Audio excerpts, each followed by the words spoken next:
All right, you guys, it is my great honor to introduce our Fun to Cure speaker for the evening, Morgan Lofgraben. Good evening. My name is Morgan Lofgraben. I am 13 years old and I was diagnosed with type 1 diabetes 5 years ago when I was 8. I was diagnosed on March 12, 2012. While all of you celebrate birthdays or anniversaries, us type 1s never forget the date we were diagnosed. That is the day I knew my life would never be the same. I am asked a lot about what it is like to have type 1 diabetes. It is a huge responsibility, and many days life is hard. Let me share with you 2 stories about what it is like to live as a type 1. January 4th, 2017 started out like a regular school day. We had a fire drill that morning. Then suddenly they called for a lockdown. It was not a drill. There was a bomb threat at our school. Our teacher told us to get in the corner and to put away all of our devices. For a second or two, I was just like everyone else, nervous and panicked. I then remembered that us diabetics are not so quiet. We kind of buzz and beep. What if the alarms from my glucose monitor went off to alert me to a higher low blood sugar?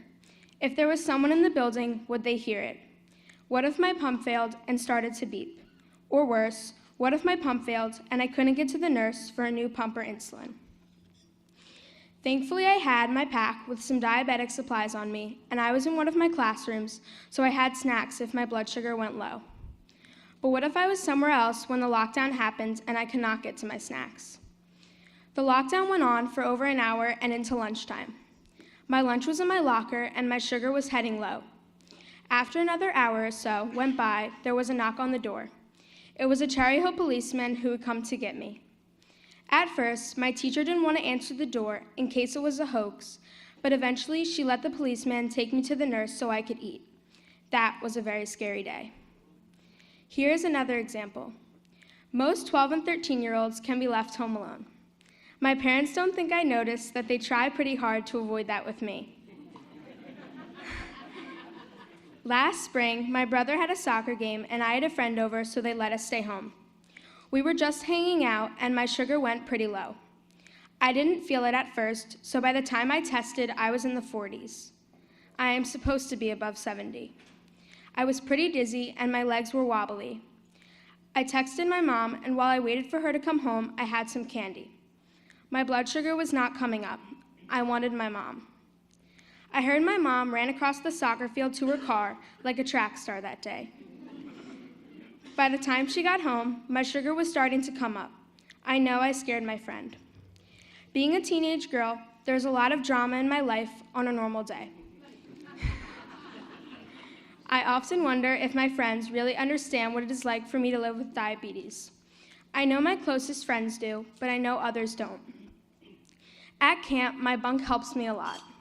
A friend always walks me to the porch where I go to test or to get a pump change. A friend sits with me when my blood sugar is low, and counselors and staff come test me in the middle of the night. Who will be my diabetes buddies when I go to college? They tell you when you are diagnosed that type 1s can pretty much live a normal life. But there are many days that my normal feels pretty different. For instance, at camp, the bunk is about to go swimming, but my blood sugar is low and I need to have a snack and sit out. I am about to leave for school, but my insulin pump fails. I miss the bus and barely get to school on time. I am out to dinner with friends and everyone is eating, but I am still trying to figure out carbs or need to weigh and measure my food, plus I have to test and take insulin. Most people ask Siri for directions or what the temperature is, but I ask Siri how many carbs is in a pancake.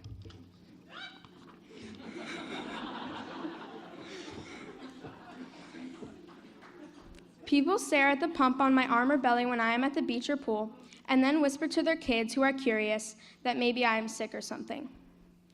I have a big test tomorrow and stay up late to study. My sugar goes low, so I have snacks to raise it. Then I wake up tired with a high blood sugar. And what does this mean for my dad? It means he is up late too, like he is most nights, testing my blood sugar to make sure I don't go too low or too high. Diabetes is a 24/7 disease with no nights off. And maybe most importantly, the worry I see on my parents' faces, the nights they can't go to bed because I am sleeping over someone's house. Who will take care of me if my blood sugar goes dangerously low.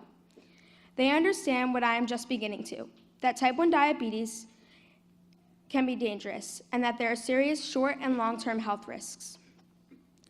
These are just many of the things we face as type 1 diabetics. But being a type 1 just doesn't affect me. It impacts my whole family. My brother was 6 when I was diagnosed. One night after I was just diagnosed, my parents were getting ready for dinner. They measured my food, calculated my carbs, and gave me my insulin shot. We actually made it through all that, and we're going to sit down for a hot meal. We sit down to eat, and my brother, who has no food in front of him, blurts out, "Hey, do you have to be a diabetic to eat around here?" He seems to be turning out okay now, and we do feed him regularly.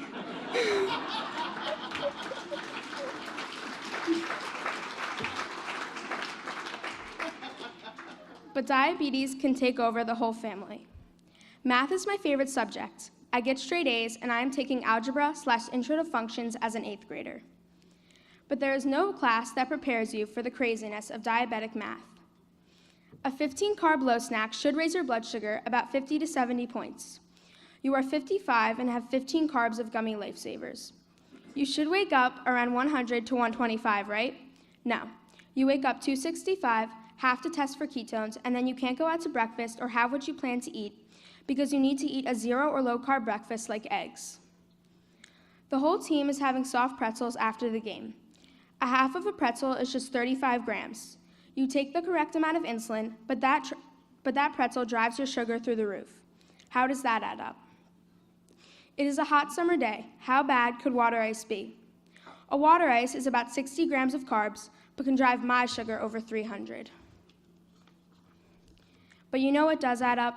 The love and support I get from my family and friends. The hope I have on JDRF One Walk Day, or how I feel tonight when so many people support JDRF and the research that can change my life. I know that type 1 diabetes is a complex medical problem, but I also know it is one we can solve. I am counting on it.